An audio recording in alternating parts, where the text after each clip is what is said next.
No.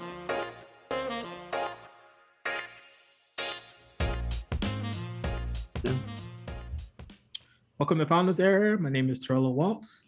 And I'm Ron Timoshenko. All right, Ron.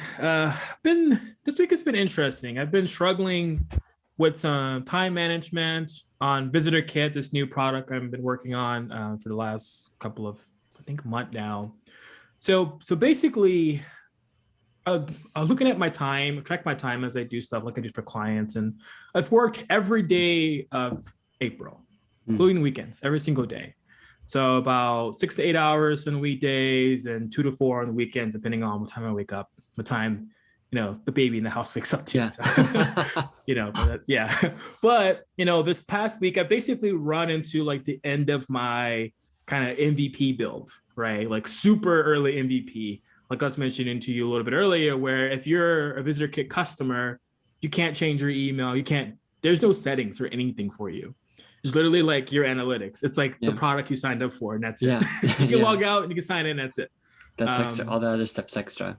Exactly. So I was like, oh yeah, I've done this. This is great, right? And then I got into this period of like, well, I kind of want to build more stuff, but I've done build more stuff, so I need to shift my focus to other stuff. I need to go to marketing. I need to go to, probably doing more salesy stuff. Like for example, I earlier was just basically like being a couch potato. So I was like, let me get out of the house, went to a co-working space. And I literally wrote down everything that I should be doing, not everything that I want to do. So no roadmap items. And a couple things came out. Number one was like, I probably should reach out to customers who sign up for Visitor Kit and haven't installed the SDK. They already signed up. I have their email. Why haven't I emailed them yet?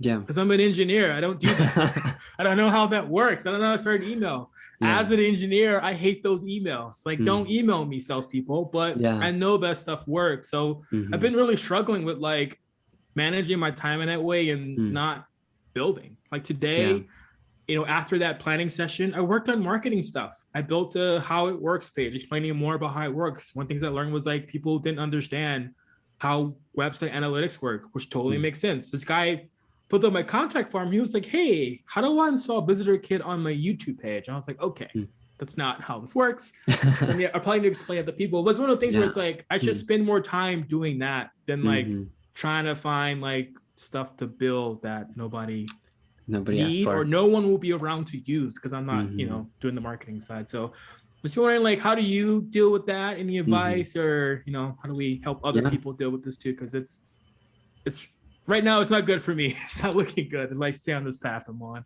Yeah, 100%. And this is a common question. And I think engineers in particular struggle with this a lot because we like to do what we know, right? So like you said, I want to build more features because that's what you know, that's what you're comfortable with. That's how you solve most problems. It's like problem, solution. Emailing, that's not something you normally do. You probably know what the solution is, but you don't really want to do it. You're not really motivated to do it. So I think the answer, I don't know if you've read this book, but there's this really great book called Lean Startup by Eric Ries. And it totally changed my approach and my perspective on product. And ultimately it comes down to product discovery and customer discovery.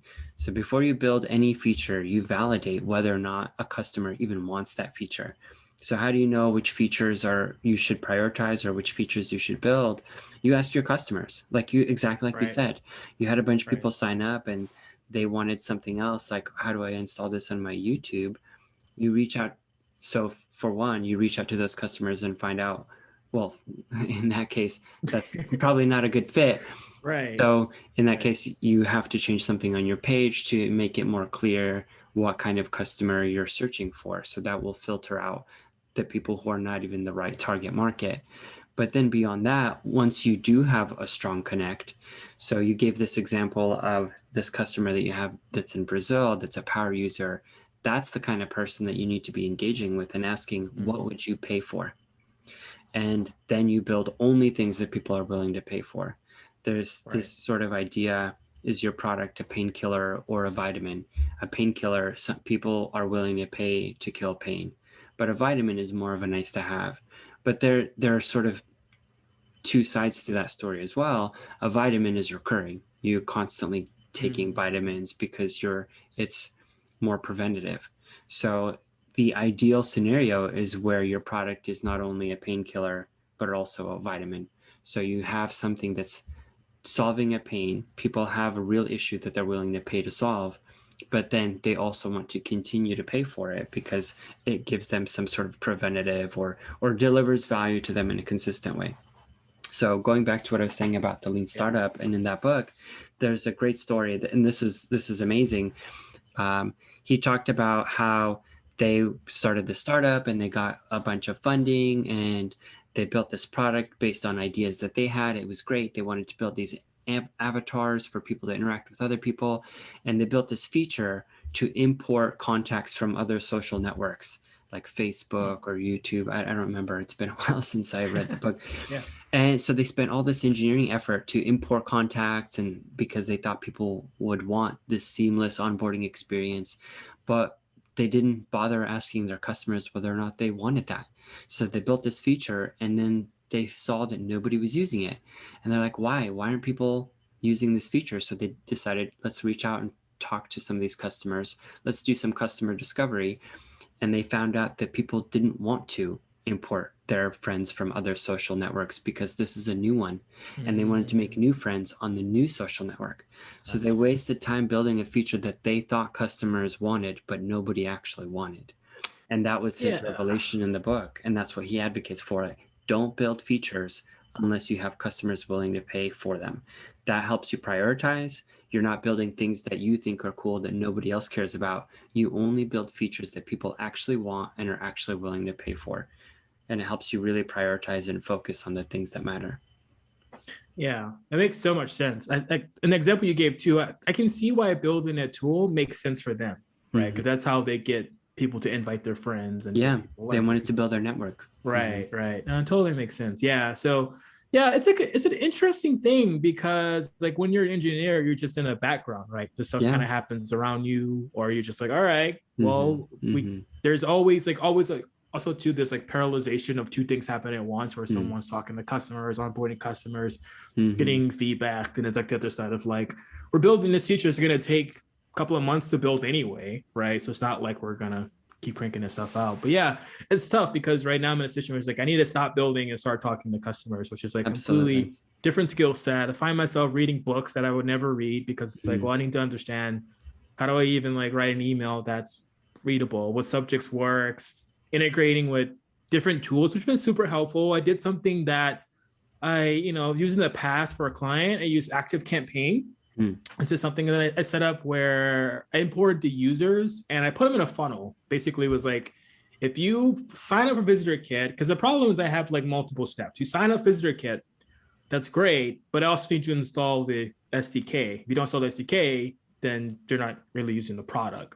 So I have this system that says, hey, like when you sign up, it waits a day and see you activated your site. If you have that for your site, it sends you an email. And it's like, all right, here's an email with a bunch of like documentation. Here's how you get to the WordPress plugin. Also, here's a Calendly link to like literally schedule a calendar invite with me if you want to talk about it. Like, I may help you out. Then if you don't do it again, it puts you in a list called Bounce.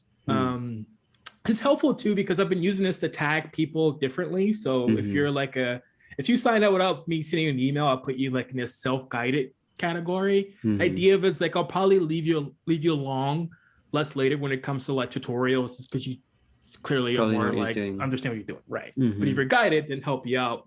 So that was basically in a way a procrastination of engineering, of like, let me build this engineering solution to automate marketing.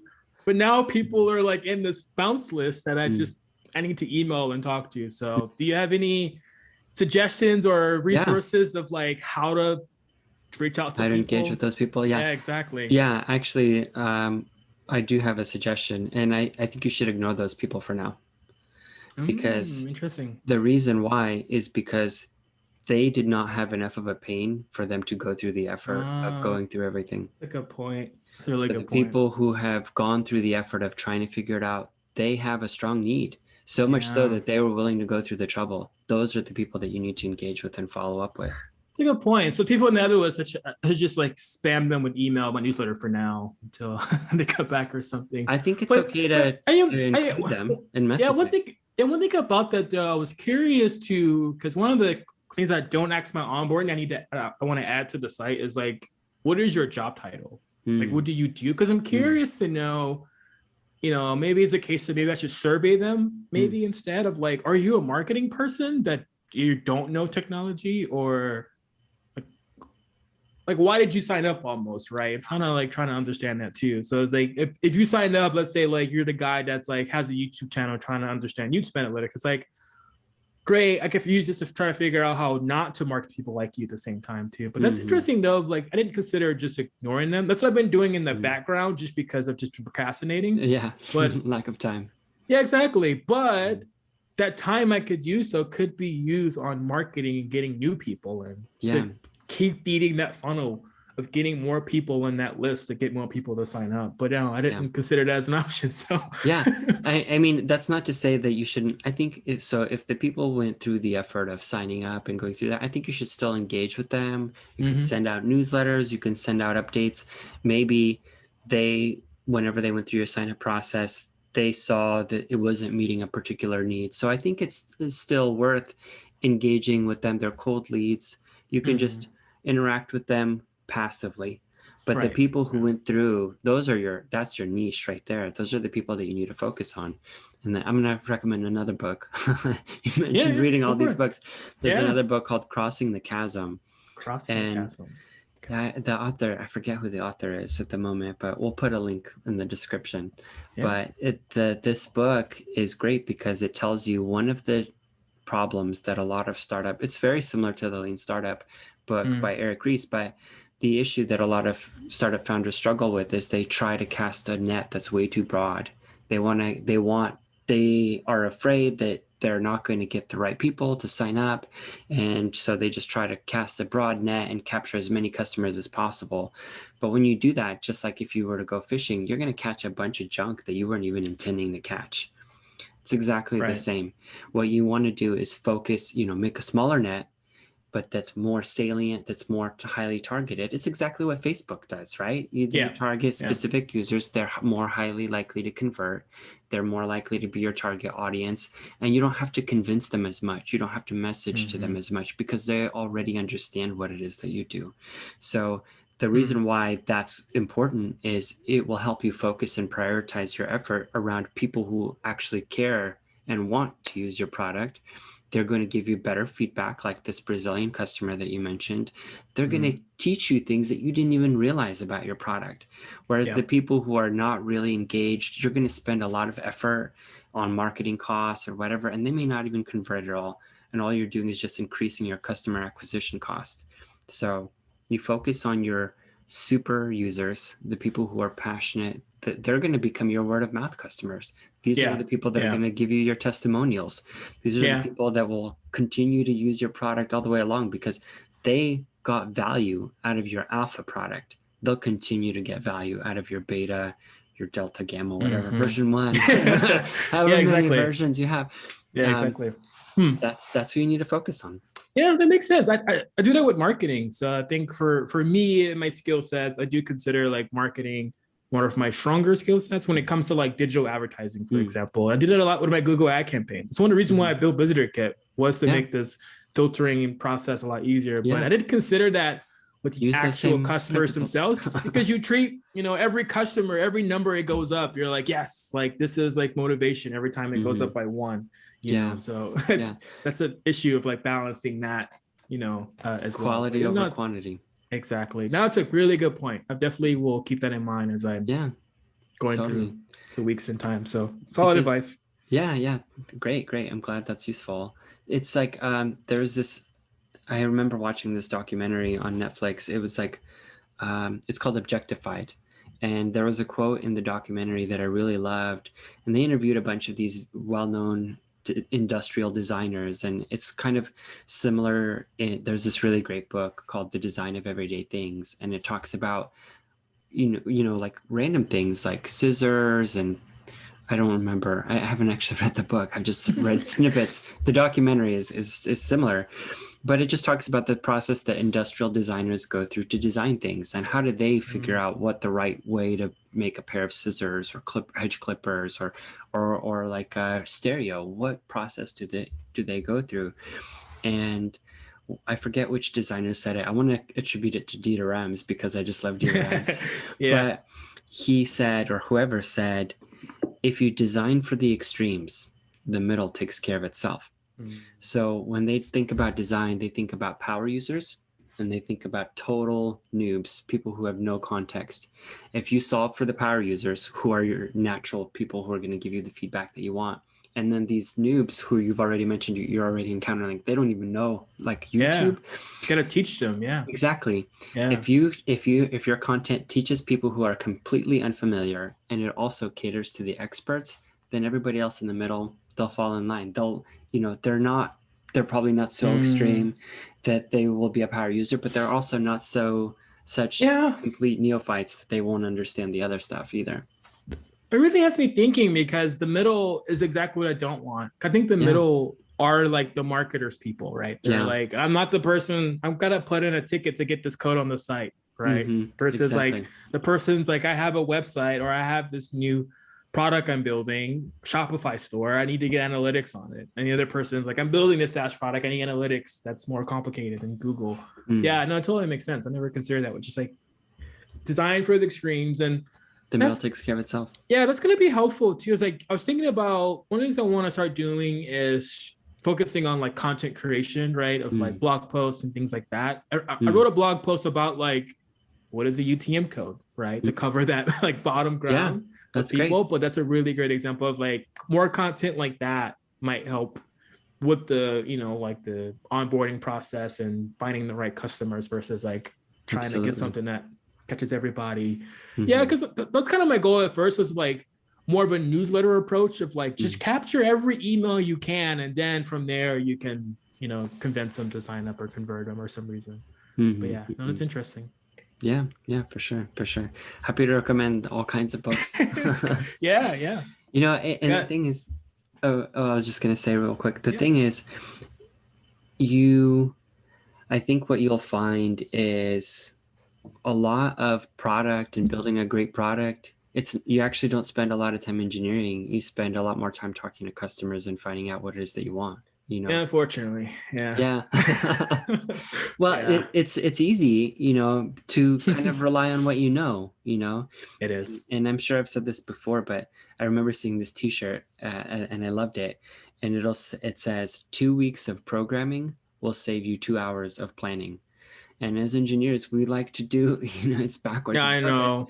Yeah. We like to go to what we know. And that's why you gotta like do like you gotta do like a machine learning startup, which is like the complete opposite, right? Or it's like, like we're building AI robots over here. Yeah. It's gonna take a while. But even then, you're having to build AI robots for a specific purpose and a specific use case, right? Military contracts, limited budget, man. But you need one of those customers. Yeah, that's true. That's true. Unfortunately, yeah. Oh man. No, it's just something you don't like, because like from the like once again, like from an engineer who's like always been inspired to like start my own business, an entrepreneur is like, I could build this. This is easy. Yeah. This is no problem. And you build it. It's like the problem isn't building. The problem is getting people to come. Exactly. Use your product and sign up and word them out and stuff. And you quickly realize that you're out of your depth and you spend more time reading books that, I read a book called Story Brand about marketing, which was super helpful for me. It's like, how do I write good marketing copy? Because I've done cases where I've helped companies with marketing retargeting, but like they give me copy based on how they understand their brand, how their brand works, right? So it's completely different from executing it. But no, super helpful. Yeah, great. Yeah, and I think what you're saying about having to do all those things, it's really challenging when you're trying to do everything by yourself. And I know we've had this conversation before, but getting other people involved is really helpful. I mean, even this conversation, right? There are things that you wouldn't have thought of. And then we've had other conversations where we've talked, and there are things that you've mentioned to me that I wouldn't have thought of. Just having another person to bounce ideas off of is incredibly invaluable, because we can only see things from our own limited perspective and our own context and our own history and our own experience. And if you all these books and this documentary I mentioned, you haven't seen them. I have though. So I can share wisdom from them that I learned. And the book that you just mentioned, StoryBrand, I know you've recommended it to me before, and it's on my list. I need to listen to it, but that's great. I wouldn't have known that had we not had the conversation about it. So it's just getting input from other people is incredibly invaluable. And I learned this, I'll say the hard way. I think a lot of us do. You try to do so many things yourself, and then you realize you can't, and then you reach out to somebody, and in 5 minutes, just like that, they'll tell you something. You're like, oh, why didn't I talk to you a month ago? Yeah. That's why I try to like find people like who I really believe in, like they're like a lot of trust in their profession, what they do, right? As like that's your thing. Experts. You know, like for example, when I go to my barber or the guy who cuts my grass, I give them no instructions. I'm like, do whatever you want to do because this is what you do for a living. The same thing of like, I'm building your website. You're going to tell me the same thing, right? Yeah. What do you think I need on my website? I try to put that trust in people, but I have a few people where it's like, oh, you do marketing. Great. Like, let me ask you this question or have this, like, what solution that you have here that could be super helpful for me. But yeah, super important to have people like that. So like chatting with you too, because like, okay, Ron's very technical. At this crazy, annoying AWS problem, he may have experienced it, or maybe he can just like agree with me that it's terrible. That alone is helpful. They'll commiserate together. Yeah, exactly. Maybe we'll come up with something together because we're both annoyed with it. But or you have a solution. You did a problem I had last week about using Copilot to help with some infrastructure stuff. But yeah, it's super helpful. I totally agree. Find more people, in your life, in your circle, you can talk to about this, that you can get advice from, or also give advice back as well. Yeah, 100%. Incredibly helpful. Yeah, I remember I read this. I don't know who said it, but I've seen this quote. It's like a cliche at this point so many times, but your network is your net worth.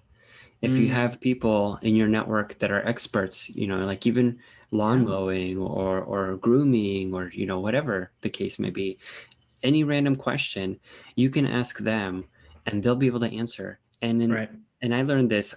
So for the longest time, I would resort to books or YouTube because that's what I know, right? Engineering, you have a question, you go find a book or you find a blog or a YouTube video. But the hard thing about that is sometimes you don't even know the question to ask. Exactly. You just know the problem.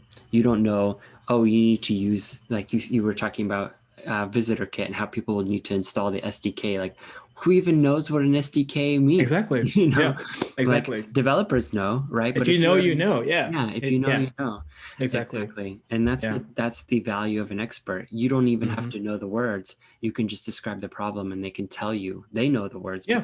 A great example of this is I was talking with my barber about his website that he has, and he was like, man, I want to get like higher on Google. I need to get like first page, my site's on anywhere. Just like telling him the word SEO was like, oh, okay. Now I know exactly what I'm talking about. Exactly. Now I know, like, if I'm talking to the guy, he's another guy working on his website for him. Now he can tell that guy, like, I need SEO. I need this thing. It's a terminology, like you said, that's super helpful. It points you in a direction that's more like, hey, here's what everyone else is talking about too. Now you can find introduction to these things, and you can find tutorials and books and stuff about it. But if you don't, you just kind of wandering in the dark until you figure out like what acronym was talking about. And there are a lot of them. There are. There are acronyms for acronyms. Exactly. Yeah, for sure. And there was something else that you said that reminded me. So when it comes to experts, I think the great thing is not only will they help you understand something, but they'll also give you direction. Even if they don't know the answer, they can point you to someone else, or they can help make an introduction to somebody else. And you can get so much value out of 5 minutes with an expert that would maybe take you a month of reading and research or hours of YouTube watching or whatever the case may be. They'll save you time. And the great thing is now they're a contact or they're connected to you, so you can reach out to them in the future, and then you can update them on things that you've done, and maybe they'll want to work with you in the future. You never know, Right. It's really great to network and connect with people who are masters in their field. They're just fascinating to talk to about pretty much anything. I agree. Yeah. Find someone who's passionate about, marketing. It's incredible conversation you have with them about like just like how they like think about like their just thinking process to get to a campaign or something. I always find that fascinating. Or working with like UX designers, it's like you didn't use Dribbble. I usually go to Dribbble and look around first and come back. They're like, no. Here's how I like based on some previous experiences or some common best practices for doing. It was like, okay, wow.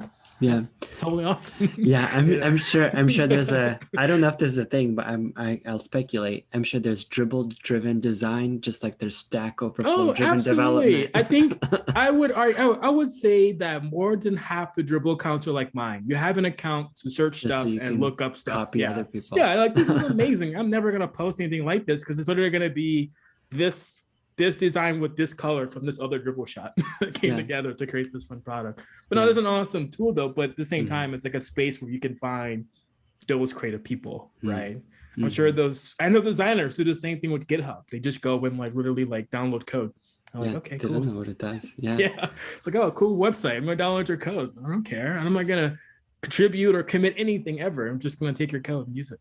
So. Yeah, and that's how you get crypto mining software installed on your website. Exactly. Yeah, there's a different problem though. Yeah, some stuff is hard to do without that expert though. There is an expert level in everything that you do. So.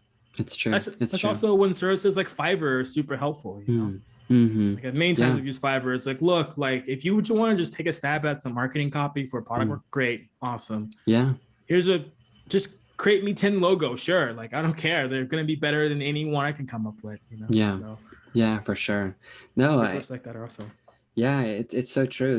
There have been times where I would spend like maybe an hour or two trying to design something and I'm still not happy with it. I'm like, it's kind of, like it looks okay. The way I imagined it in my mind is like, oh, it's so cool. But then I don't have the skill. You can't implement it. Yeah. Yeah. It's like, I remember reading, there's this designer that I used to follow. I wish I remember who said it, but he was saying one of the difficult things about developing as a designer is when your taste is better than your skill.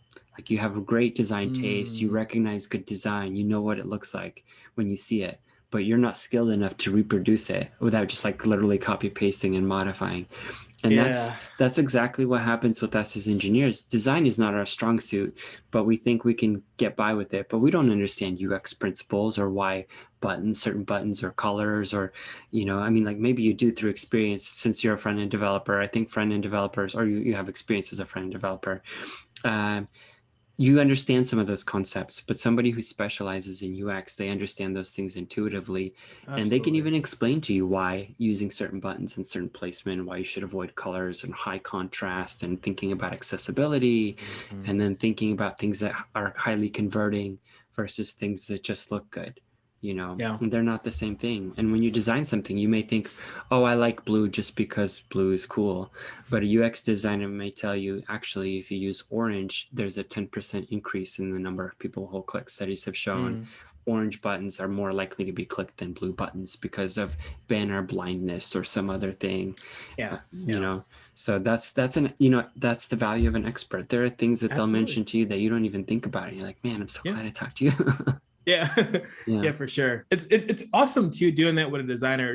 Worked with on a contract project recently, and it was so cool because this guy was an incredible designer. I would go in and be like, dude, like technically we can make this like even simpler. And his mind would be blown, be like, yeah, we can totally make this a drag and drop area. Like it's no big deal. Yeah. But it's like that collaboration too. You can just create like way much really better products. Yeah. It's like, man, when you have people who are like focus on different spectrums, you could just create incredible stuff. Yeah, it's true. That's the power of teams, man.